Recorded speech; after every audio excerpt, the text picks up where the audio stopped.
সুপ্রভাত বন্ধুরা, কেমন আছো তোমরা সবাই? আমাদের গল্পকথার নতুন আরও একটি ভিডিওতে তোমাদের সকলকে জানাই স্বাগতম। আশা করছি তোমরা সকলে খুব ভালো আছো, সুস্থ আছো, আর আমরাও খুব ভালো আছি। আর আজকে ভিডিওটা ঘর থেকেই শুরু করলাম, কারণ আজকে আমার উঠতে অনেকটা লেট হয়ে গেছে। যার জন্য দেখো আমি ঘরে বসে রয়েছি, আর এদিকে অভি কিন্তু চলে এসছে আর কি। অরিকে ওর মা স্কুলে দিতে গেছে, তখন তো অভি আমাদের বাড়ি থাকে, নাহলে কাকিমাদের বাড়ি থাকে। তো এই দেখো এদিকে ঘড়ি কাটায় বাজে হচ্ছে 7:25। দেখছো তো আজকে আমার উঠতে প্রচুর লেট হয়ে গেছে, 1 ঘন্টা লেট। মানে কালকে রাতে 1.5-2 ঘন্টা সিনেমা দেখেছি, তার ফলপ্রসূ আজকে সকালবেলা উঠেছি 1 ঘন্টা লেট। বাজে হচ্ছে 7:30, আমার কিছু কাজ হয়নি। এখন নিচে যাবো, ঝাঁটফাট দেবো। কত লেট হয়ে গেল, জানি না কখন শেষ করব। রান্নাবান্না রয়েছে, তারপরে কৌশিক বেরোবে, প্রচুর কাজ রয়েছে। তো দেখি দেরি করে উঠেও কতটা কি শেষ করতে পারি। তো এই যে বাজে 7:30, আজকের জীবনযুদ্ধে নামলাম, দেখি কখন মানে 7-এর তীরে উঠতে পারি। আরও কী বলো তো, ঘুমিয়ে পড়েছি। কালকে দুপুরবেলা তো প্রচণ্ড গরম ছিল, তারপর রাত্রিবেলা এসিটা চালিয়ে যেই ঘরটা ঠান্ডা হয়েছে না, মানে সিনেমা দেখতে দেখতে সিনেমা কখন যেন মানে জ্ঞান তো 1-1.5 ঘন্টা দেখেছি, তারপর টিভিও চলছে, এসিও চলছে, কাউকে অফ করা হয়নি। তখন মনে হয় রাত 1:30, কৌশিক উঠে সব অফ করেছে। এই হচ্ছে কালকের অবস্থা, মানে এত ঘুমিয়ে পড়েছি না। আর একদিন তো আমার ঠান্ডা লেগেছে বলে এসিটা চালানি, গরমে ঘামতে ঘামতে ঘুমিয়েছি। কালকে ঠান্ডায় ব্যাপক ঘুমিয়ে পড়েছি। ঘর যেন এখনও ঠান্ডা রয়েছে, দেখো ফ্যান অফ, বাট আমি কোনো ঘামছি না। তো চলো এখন আর মানে বাকি বকবক কাজ করতে করতেও নিজেকে কাজ করা সেরে আসি। আর আজকে যেহেতু 1 ঘন্টা উঠতে লেট হয়ে গেছে, তাই সমস্ত কাজ কিন্তু প্রচুর ফুল স্পিডে করতে হবে, নাহলে সময়ের মধ্যে সব শেষ করতে পারবো না। আর কি জানো তো, এত গরম পড়ে গেছে না, ওই 12:30 1টা বেজে গেলেই না আর কাজ করতে ইচ্ছা করছে না। তো আজকে সময়ের মধ্যেই সব কিছু মানে শেষ করব। তো সেই জন্য দেখো এখানে ব্রাশ করছি, আর মাথার মধ্যে না আর কি সাজিয়ে নিচ্ছি যে কোনটার পর কোনটা করব, কি করব না করব। তো আগে ঠাকুরকে প্রণাম করে ফ্রেশ হয়ে নিলাম। আর এদিকে নিচে এসে দেখিয়ে দেখো আমার কাজের হেল্প করার পাবলিক চলে এসেছে। ও এই যে মপটা আছে না, এটা নিয়ে ও সারা ঘরে ঘোরে আর বলে আমি ঝাঁট দিচ্ছি, ঘর মুছছি। তো এর মধ্যে না আমার ঘরটা ঝাঁট দেওয়া হয়ে গেছে, সেটা আর শেয়ার করতে পারলাম না, কারণ অভি ছিল তো, ওর সাথে আর কি ভিডিও করাটা একটু চাপ হয়ে যায়, কারণ ও হচ্ছে আমার পায়ে পায়ে পুরো ঘুরবে। তো ঘরটা হয়ে গেছে, এখন এদিকে রাস্তাটাতেও ভালো করে ঝাঁট দিয়ে এই যে জল দিয়ে নিয়েছি। জানো তো সকালবেলা উঠে এই জল দেওয়াটা করতে দারুণ লাগছে এখন, কারণ জলটা হাতে পায়ে লাগছে তো বেশ আরাম লাগে। কিন্তু এই করতে গিয়ে আমার কিন্তু মাঝে মধ্যে ঠান্ডাও লেগে যাচ্ছে। তো এদিকে এখন ঘরের জানলাগুলোকে খুলে দিচ্ছি, কারণ অনেকটাই লেট হয়ে গেছে।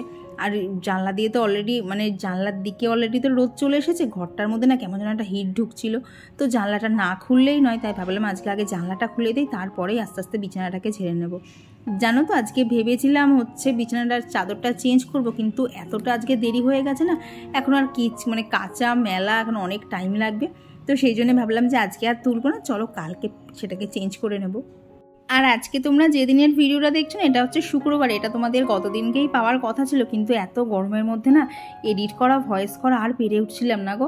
তো গরমের মধ্যে না মাঝে মধ্যে একটুখানি এরকম 1-2 দিন মাঝে মধ্যে একটু গ্যাপ চলে যাবে। তোমরা প্লিজ একটু অ্যাডজাস্ট করে নিও, কেউ কিছু মনে করো না, কারণ এত গরমের মধ্যে না এই একবার তো ধরো সংসারের কাজ থাকে, তারপরে আবার সময় বার করে এডিট করা, সত্যি গো মাঝে মধ্যে খুব প্রেশার হয়ে যাচ্ছে গরমের মধ্যে। তো তোমরা প্লিজ একটু অ্যাডজাস্ট করে নিও। তো এদিকে এখন দেখো বিছানাটাকেও ভালোভাবে ক্লিন করে নিয়েছি, এখন ঘরটাকেও ভালো করে ঝাঁট দিয়ে নিচ্ছি। আর এই সকালবেলা যদি ঠিকঠাক করে ঘরটা ঝাঁট না দেওয়া থাকে না, পরে যখন ঘর মুছতে যাই তখন এত ধুলো হয় না, 2-3 বার করে জল পাল্টাতে হয়। আর যদি ভালো করে ঝাঁট দেওয়া হয় তাহলে জানো তো এখন করে দেখছি জল আর পাল্টাতেই লাগছে না, সেরকম একটা ময়লা হচ্ছে না। আর এইদিকে দেখো এখানে আমার এই যে স্পিন মপ থাকে, এদিকে টুল, এই সব জায়গাগুলো না একটু ভালো করে ঝাঁটি দিয়ে দিতে হলো, কারণ এই যে টুলটা দেখছো এই টুলটার ওপরে থাকবে না, টুলটা চলে যাবে নিচে, আর ওইখানে যে মাঝখানে ফাঁকা জায়গাটা দেখলে ওখানে আসবে একটা অন্য জিনিস। তো ঘরটাকেও মানে ঘরটা বলতে এই দিকের অংশটা আর নিচে ঠাকুর ঘরটাও একটু গেট আপ চেঞ্জ হবে। তো একজন দিদিভাই বলেছিলে আমার ঠাকুর ঘরের ট্যুর দিতে, তো ঠাকুর ঘরের ট্যুরটা দেবো, মানে যা যা কাজ হচ্ছে কাজগুলো কমপ্লিট হয়ে যাক, তারপর অবশ্যই তোমার সাথে শেয়ার করে দেবো, কারণ তুমি একমাত্র যে আমার ঠাকুর ঘরের ট্যুর চেয়েছো, তো তোমাকে নিরাশ করবো না, অবশ্যই শেয়ার করে দেবো। তো এইদিকে দেখো আমার ঘরটা মানে ঘর দিয়ে সিঁড়ি দিয়ে পুরোটাই ভালো করে ঝাঁট দিয়ে নিচ্ছি, এখন এইদিকে গাছ কটাতেও জল দিয়ে নিচ্ছি। আর জানো তো যেরকম গরম পড়ে গেছে না, ঘরের গাছগুলোকে তো 3 থেকে 4 বার দেওয়া হয়েই যাচ্ছে, ছাদের গাছগুলোকেও 3 বার করে জল দিতে হচ্ছে, না হলে পুরো জানো তো ওরা পাতাগুলো নুইয়ে দিচ্ছে। তো এখানে দেখো গাছকে জল দেওয়ার সাথে সাথে আমিও একটু জল খেয়ে নিচ্ছি। এই গরমে বলতে পারো এত কাজের মধ্যে কিন্তু নিজের শরীরটারও খেয়াল রাখতে হবে। তো ওই জন্য কী ঠিক করেছি বলো তো, এখন এই উপরে থাকলে বোতলে করে জল খাই, নিচে গেলেই কিন্তু গ্লাসে করে মেপে জল খাচ্ছি যে সারাদিনে কতটা জল হচ্ছে। তো তোমাদেরকে বললাম না এখানে একটা অন্য জিনিস আসবে। তো দেখো এই যে শোকেসটা তোমরা এতদিন দিন দেখতে না ঠাকুর ঘরে এর মধ্যে প্রচুর বই রাখা থাকতো, তো সেই শোকেসটাকেই রং টং করে ওপরে নিয়ে চলে আসা হয়েছে। এটা এখন থেকে এখানেই থাকবে। তো এটাকে কিভাবে ডেকোরেট করা যায়, কি করা যায় এখনও কিছু ভাবিনি, আপাতত রং তো হয়েছে, তো ইচ্ছা আছে ওটাকেও একটুখানি ভালো করে ডেকোরেট করে রাখবো আর কি। ওখানে যত বই থাকে না ঠিক করেছি একটা লাইনে বই রাখবো, আর উপরের লাইনটাতে অন্য কিছু রাখার ইচ্ছা আছে। তো তারপরে এখানে জামা কাপড় মেলে এসেছিলাম একটুখানি ছাদে। তো সকালবেলা এত সকালে এখন জল দেওয়ার দরকার পড়বে না, কারণ বাপি তো জল দিয়েছে, আর দেখো আকাশটাও মেঘলা রয়েছে। তো দেখলাম গাছে মোটামুটি মাটি ভেজাই আছে, তাই এখন আর জল দেবো না, পরের দিকে এসে একবার জল দিয়ে দেবো। আর জানো তো জবা গাছে এত মিলিবাগ হচ্ছে না, প্রত্যেক দিন যদি ওই মিলিবাগ না মারছি গাছ একদম ছেয়ে যাচ্ছে। তো তোমরা অনেক দিনই দেখেছো আমি আলাদা করে নিজের জন্য কোনো টিফিন করি না, তবে আজকেও করতাম না, নেহাত কৌশিক বাড়ি আছে তাই টিফিন বানাচ্ছি। তো এখানে মানে বানাচ্ছি হচ্ছে একদম বলতে পারো ফাঁকিবাজি আলুর তরকারি।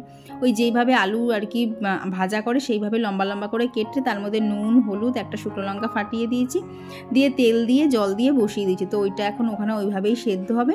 আর এদিকে করে নিচ্ছি হচ্ছে চা।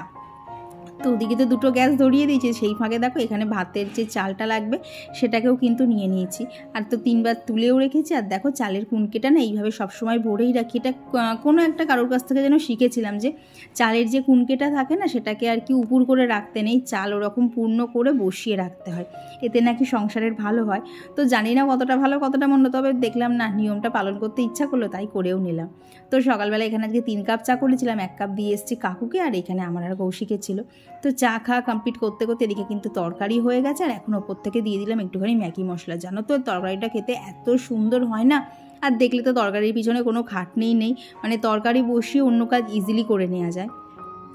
আর এইরকমভাবে সরু সরু করে আলুগুলো কাটা থাকে তো জানো তো খুব তাড়াতাড়ি সেদ্ধ হয়ে যায়। দেখবে চৌকো চৌকো করে আলু কাটলে না সেদ্ধ হতে একটু টাইম নেয়, কিন্তু এইভাবে সরু করে রাখলে মানে ধরো 10 থেকে 15 মিনিটের তরকারি কিন্তু একদম বেশ সুন্দর রেডি হয়ে যাবে। তবে আমার জানো তো মনে হয় চৌকোর থেকে এইভাবে সরু সরু করে করা না তাড়াতাড়ির সময় অনেকটা হেল্পফুল হয়। তো ওইদিকে বসিয়ে দিয়েছি হচ্ছে হালকা করে হচ্ছে চাটনি, ঠিক না মানে মিষ্টিটা একটু কম দিয়েছি, টকটা বেশি রেখেছি, ওই আমের ঝোল মতো একটু বানিয়েছি। কারণ কৌশিক তো বাড়ি আছে, ও আবার চাটনি ফাটনি খেতে ভালোবাসে, তো ও বাড়ি থাকলে এগুলো দেখবে হতেই থাকে কিন্তু আমার। আর এদিকে এই যে সকালবেলা ও লাউ শাক থেকে শুরু করে আলু, ইঁচড়, টমেটো, তারপর ওদিকে পেঁয়াজ, পটল, ভেন্ডি সমস্ত কিছু বাজার নিয়ে এসেছিলো। তো বাজারে আমার আজকে যাওয়ার কথা ছিল, কিন্তু ও যেহেতু হঠাৎ করেই চলে এসেছে তাই আমাকে আর বাজার যেতে হয়নি।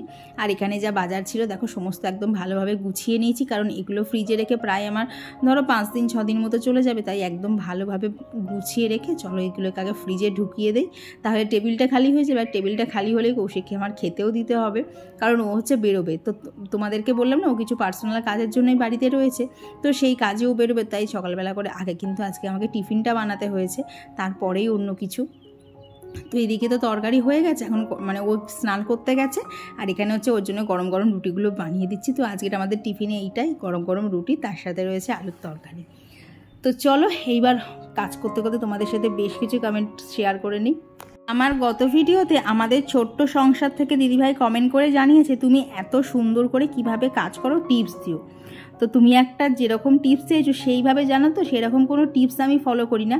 আমি যে টিপসটা ফলো করি সেটা হচ্ছে আমার একার সংসার, সমস্ত কিছু আমাকে নিজেকেই মানে ঠিকঠাক করে রাখতে হবে, আর সেই জন্যে বলতে পারো আমি আমার প্ল্যান মাফিক কিন্তু কাজ করি। আর যেহেতু ধরো আমি ওপরে থাকি, তারপরে রান্নাঘরটা আমার নিচে, তাই কিন্তু আমার প্ল্যানিংও থাকে একটুখানি চাপেরই, কারণ ওপরটা করেই তারপরে নিচে আসি। তো এদিকে দেখো কৌশিক বেরোতে বেরোতে দুষ্টু ভাই আর কি অভি চলে এসছে, তো ও এখন বাপির সাথে ওখানে খেলা করছে, আর সেই ফাঁকে আমি এখানে এটা হচ্ছে মোচাটা কেটে নিচ্ছি। তো অনেকেই আমি শুনেছি যে অনেকেই মোচা কাটার ভয় ইচ্ছা থাকলেও খেতে পারে না।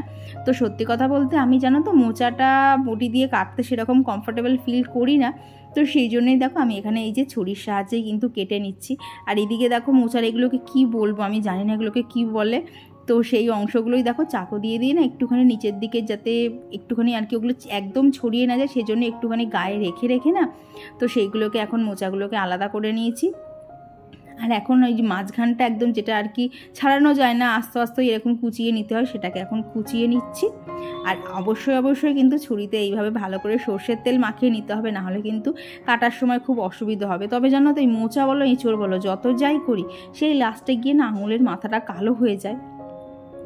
তো ওইদিকে নরম অংশগুলো পুরো কাটা হয়ে গেছে। এখন দেখো এই যে মোচার কি একটা থাকে না লম্বা নাটি মতো অংশ আর একটা সাদা মতো অংশ, তো সেইগুলোকেই এখানে ভালোভাবে একদম ছাড়িয়ে নিচ্ছি, দিয়ে এই যে ছাড়ানোটা হয়ে গেল না, এরপর জানো তো কুঁচোতে একদম অসুবিধা হয় না, খুব তাড়াতাড়ি কাটা হয়ে যায়। তো এবার চলো তোমাদেরকে কিছু টিপস দিই যে কীভাবে আমি একা হাতে সব কিছু মেনটেন করি। দেখো আমি দেখবে কখনো কিন্তু এরকম করি না যে একটা কাজ শেষ হবে তারপরেই আর একটা কাজ ধরবো। সবসময় দেখবে আমি কিন্তু সবসময় হাতে করে দুটো করে কাজ নেই। আর যখনই দেখবে আমি রান্নাঘরে ঢুকেছি তার মানে কিন্তু গ্যাস ওদিকে আমার চলছে, মানে একটা তরকারি বসিয়ে দিয়ে আমি কিন্তু অন্য তরকারি জোগাড় করি। এতে করে কি হয় বলো তো, আমার রান্নাটা অনেকটা তাড়াতাড়ি হয়েছে। তো ওই যে দেখলে ওখানে মোচা কাটছিলাম, সেই মোচা কাটতে কাটতে কিন্তু আমার এদিকে আলু পটলের তরকারিটাও হাতে হাতে হয়ে গেছে। সেগুলো আর তোমাদের সাথে শেয়ার করতে পারিনি, কারণ হাতে তো তেল লাগা ছিল, বারবার ক্যামেরা সেট করতে পারছিলাম না। তো এইভাবেই কিন্তু আমি কাজ করি, মানে একটা তরকারি এদিকে গ্যাসে হয় দিয়ে কিন্তু আমি অন্য তরকারি জোগাড় করি, যার জন্য কিন্তু আমার এক্সট্রা করে না সময়টা অনেকটা বেঁচে যায়। তো ওদিকে আলু পটলের তরকারিটা তো একদম বসিয়ে দিয়েছি, আর এইদিকে দেখো মোচাটা সিদ্ধ করতে বসিয়ে দিয়েছি, যার ফলে তো ওইদিকে আলু পটলের তরকারিটা হতে হতে এদিকে আমার মোচাও সিদ্ধ হয়ে গেছে, আর তরকারিটা নামিয়ে কিন্তু আমি এদিকে মোচাটাও বসিয়ে দিয়েছি। তো দেখলে তো কতটা সময় কম লেগে গেল। ঠিক এইভাবেই যদি একটু প্ল্যান মাফিক কাজ করো না, তাহলে দেখবে অনেকটা কিন্তু সুবিধা হবে। হ্যাঁ, আর একটা জিনিস করতে হবে, দিনের শেষে অবশ্যই কিন্তু নিজের জন্য একটু টাইম রাখতে হবে, না হলে একটানা কাজ করতে করতে না নিজের মধ্যেই একটা ইরিটেশন চলে আসবে। তো সেই জন্য বলতে পারো, এই যে তোমরা অনেকে বলো না যে সংসারের সাথে সাথে মাছ তারপরে গাছ কিভাবে এত সামলাই, ওগুলো হচ্ছে আমার ভালোবাসা। আর এই সংসারের প্রত্যেকটা কাজকেই কিন্তু আমি একটাকেও প্রেশার বলে মনে করি না। আমি জানি এটা আমার সংসার, সমস্ত কিছু আমাকেই সামলাতে হবে।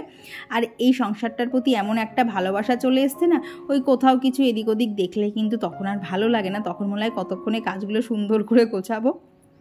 আর এই করতে করতে গিয়ে মাঝখানে জানো তো হাঁপিয়ে পড়ে এইরকম বসেই যাই আর কি।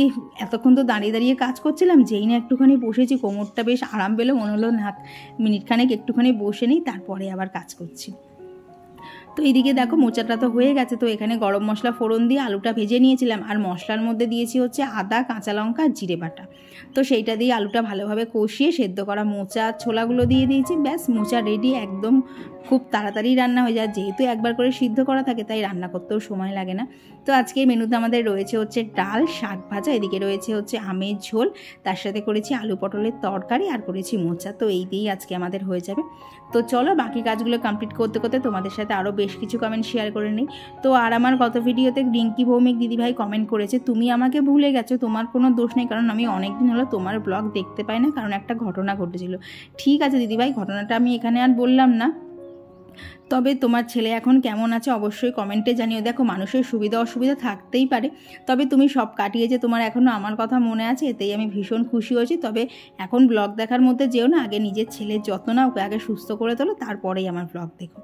আর কমেন্ট করেছিল রাখি পাল দিদিভাই, সুচরিতা মণ্ডল দিদিভাই, সায়নী গাঙ্গুলি দিদিভাই, মৌ লাইফস্টাইল থেকে দিদিভাই, আর সায়ন্তিকা দাস দিদিভাই লিখেছে, দিদিভাই জানো তোমার ভিডিও দেখলে আমার খুব রিফ্রেশিং ফিল হয়, যতই মন খারাপ থাকে তোমার ভিডিও দেখলে আমার মাইন্ড ফ্রেশ হয়ে যায় একদম। থ্যাংক ইউ গো, যে আমার ভিডিও তোমার এতটাই ভালো লাগে। আর আমি কিন্তু সেইভাবেই তোমাদের সাথে প্রেজেন্ট করার চেষ্টা করি, যে সারাদিনের কাজের ফাঁকে, ব্যস্ততার ফাঁকে তোমরা যখন আমার ভিডিও দেখবে, যাতে তোমাদেরও অনেকটা রিফ্রেশিং লাগে। তো রান্না কাজ ছেড়ে ছাদে গিয়ে তো গাছপাটাকে ভালোভাবে স্নান করিয়ে দিয়ে এসেছি। এখন এসে এই যে মাছের একটু এসির ব্যবস্থা করে দিলাম, কারণ জানো তো ওপরটায় আমাদের এত গরম না, মাছের জলটা খুব গরম হয়ে যাচ্ছে। তো সেই জন্যই এই ব্যবস্থাটা অ্যাপ্লাই করেছি। আর এতে জানো তো দেখি মাছগুলো বেশ তরতাজা থাকছে, চট করে না মারা যাচ্ছে না। মানে আমি কথাটা মুখেও আনতে চাইছি না, কারণ ওদেরকে এবার খুব যত্ন করছি যাতে এই গরমের মধ্যে ওরা একটু ভালো থাকতে পারে। আর কমেন্ট করেছিল রিয়াজ ব্লগ, স্টে উইথ বর্ণালী, পূর্ণিমা জানা দিদিভাই, জয়শ্রী বিশ্বাস দিদিভাই, সুষমা বিশ্বাস দিদিভাই। তো দিদিভাই লিখেছে তোমার ঠাকুর পুজো দেখলে মন ভরে যায়। থ্যাংক ইউ দিদিভাই। আর কমেন্ট করেছিল শেফালি মুর্মু দিদিভাই। আর কমেন্ট করেছিল ঘরকন্যা সুস্মিতা থেকে দিদিভাই, কেয়া শাহ দিদিভাই, এমডি মানিক থেকে আইডি থেকে একজন দিদিভাই, সুহানা খান দিদিভাই, বৈশালীনাথ দিদিভাই, তৃপ্তি দে দিদিভাই। তো দিদিভাই লিখেছে কিছুদিন হলো তোমার ভিডিও দেখি, এতটাই আসক্ত হয়ে গেছি যে একটু হলেই তোমার ভিডিও দেখি, আর যখন আমি কাজ করার এনার্জি পাই না তখন তোমার ভিডিও দেখি, তোমার কথা ভাবি। অনেক ভালোবাসা রইলো তোমার জন্য দিদিভাই, অনেক ভালোবাসা রইলো। তো দেখলে তো রান্নাবান্না করে নিয়ে ছাদে গেছিলাম, এসে ঘরটার মুছে না এখন সত্যি কথা বলতে আর পাচ্ছি না। সেই 7:30টায় উঠেছি, তারপর থেকে নন স্টপ, মানে মাঝখানে এক বিন্দু বসিনি। সেই সকালবেলা দেখলে একটু জল খেয়েছিলাম, সেই আমি বসেছি। উফ, আর এই চুল তুলতে তুলতে না আমার এই সাইডটা পুরো ক্লিপে ব্যথা হয়ে গেছে। এবার না পারছি চুলটাকে ছেড়ে রাখতে, না পারছি ধরতে, এত গরম লাগছে। তো সুরভিদি মানে একটা ভিডিওতে বলেছিল যে তোমাদের ওখানে কি গরম, যে মানে তোমাদের ওখানে আসামের ওখানে এতটাও গরম নেই যতটা আমাদের এখানে আছে। আমাদের এখানে বিশাল গরম গো, বিশাল গরম। গতকাল রাতে যখন শুয়েছি আর কি, টিভি দেখতে দেখতে তো ঘুমিয়ে পড়েছিলাম। পাক্কা 2 ঘন্টা এসিটা কন্টিনিউ 22-এ চলেছে। দুজনের একজনেরও একটুও ঠান্ডা লাগেনি। কৌশিক তো চলো, ওর নাই প্রচুর গরম লাগে, আমার ঠান্ডা লেগেছে, তাতেও আমার এক বিন্দু ঠান্ডা লাগেনি। তাহলে ভাবো ঘরটা ঠিক কী পরিমাণে গরম ছিল। তো এই যে বাজে হচ্ছে 1:10, এখন আগে স্নানটা করবো। খুব স্নান করার পর মনে হয় আমাকে আর খুঁজে পাওয়া যাবে না। তো দেখি স্নানটা করলে অনেকটা জানো তো ফ্রেশ লাগবে। তো চলো এখন স্নান টানগুলো করে আসি, মানে স্নান করে এসে আবার দেখা হচ্ছে। আর জানো তো ছাদ থেকে এসে তারপরে মনে হচ্ছিলো কতক্ষণে স্নানটা করবো। আর এই যে স্নানও কমপ্লিট। আর এর মধ্যে কৌশিক যে কাজটাতে গেছিলো ও কিন্তু বাড়িই চলে এসেছে, তাই রান্নাবান্না মানে পুজোটা দেওয়া কমপ্লিট করে একেবারে কিন্তু লাঞ্চটাও কমপ্লিট করে নিয়েছি। আর আমার গত ভিডিওতে মেঘা কমেন্ট করেছিল যে তোমার অয়েলি স্কিন কেয়ার কীভাবে করবে তার কিছু টিপস দিতে। দেখো অয়েলি স্কিন কিন্তু গরমকালে প্রচণ্ড সমস্যা হয়, কারণ প্রচণ্ড পিম্পল বেরিয়ে যায়। তো বলতে পারো আমি কিন্তু সারাদিনে সেরকম কোনো ক্রিম ইউজ করি না। গরমকাল মানেই হচ্ছে ওই যে পতঞ্জলির যে অ্যালোভেরা জেলটা পাওয়া যায় না, সেটাই কিন্তু আমি বেশিরভাগ সময় ইউজ করে থাকি। আর হ্যাঁ, অবশ্যই একটা নিমযুক্ত কোনো আর কি ফেস ওয়াশ ইউজ করবে, তাতে আশা করছি আমার যেরকম মানে অয়েলি স্কিন বলে কোনো প্রবলেম হয় না, তোমারও হয়তো হবে না। আর নেক্সট ভিডিওতে আমি কী কী প্রোডাক্ট ইউজ করি আর একবার তোমার সাথে শেয়ার করে দেবো, তাতে আশা করছি তোমার অনেকটাই হেল্প হবে। আর এইদিকে দেখো সন্ধেবেলা সমস্ত কিছু সেরে না ভেবেছিলাম আজকে ফুচকা বানাবো, কিন্তু কি জানি ফুচকার পাঁপড়গুলো না একদম ফোলেনি। তো ফুচকা করতে গিয়ে কয়েকটা ফুচকা হয়েছিল, বাদ বাকিগুলো দেখো সব চুরমুর করে নিতে হয়েছিল। খাওয়া দাওয়া আজকের মতো কমপ্লিট। বাজে হচ্ছে 11:05। আর সন্ধ্যেবেলা দেখলে মানে করতে গেছিলাম ফুচকা, কি জানি কেন হঠাৎ ফুচকাগুলো ফুললো না, সব চুরমুর হয়ে গেছিলো। মানে সন্ধ্যেটা মানে একটু ফুচকা ইচ্ছা করছিল খাবো, পুরো মানে প্ল্যানটাই চপাট হয়ে গেল। আর এখন বলতে গেলে শুভ কি প্রচণ্ড গরম লাগছে। এসিটা মনে হয় মিনিট 20 ধরে চলছে, তারপরে গিয়ে ঘরটাতে এখন একটুখানি গায়ে হাওয়া লাগছে। উপরের ঘরটা এত গরম হয়ে রয়েছে না, এই দেখো খাটের এইখানে যে আর কি পিঠ দেওয়ার জায়গাটা, এতক্ষণ পিঠ দিয়ে আর কি হেলান দিয়ে বসেছিলাম, সেটা পর্যন্ত পিঠটা গরম হয়ে যাচ্ছে, এত গরম। আর সারাদিনে তো আমার চুল এখানে তুলতে না এই জায়গাটা পুরো ক্লিপের ব্যথা হয়ে গেছে। আর তোমরা যদি বলো কি আমার বিনুনি করতে, বিশ্বাস করো আমার বিনুনি থাকে না, কারণ এই যে হেয়ারগুলো আছে না এগুলো সেই অটোমেটিক খুলেই আসে, আবার এখানে একটা ক্লিপ আটকানো একদম ভালো লাগে না। তো চলো আজকের জন্য ভিডিওটা এখানেই রাখছি। ভিডিওটা তোমাদের কেমন লাগলো অবশ্যই জানিও, ভালো লাগলে প্লিজ একটা লাইক করে দিও। তো এখন দেখি তোমাদের সকলের কমেন্টের টুকটাক রিপ্লাই দেবো, আর এ তো বসে বসে ফোন ঘেটেই যাচ্ছে। তো চলো আজকের জন্য টাটা।